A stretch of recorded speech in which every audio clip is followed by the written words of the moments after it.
Sir Michael, para saan naman tong machine na to? Para sa chest. Sa chest? So saan part yung target nito para ano? Kapag nababarag kasi dito, so mas tatamaan siya dito sa chest. Remotion ng flexion, tsaka yan. So yung chest, mas nag-slide ang chest. So mas bigat, mas malayo yung release. Okay. Then yung kabila, Yung kabila, parang sa likod na naman siya. kasi double purpose siya, no?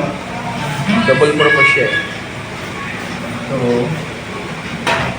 ang target naman niya is Dito, sa upper back.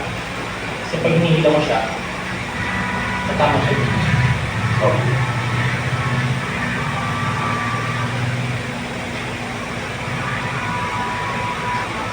Yun.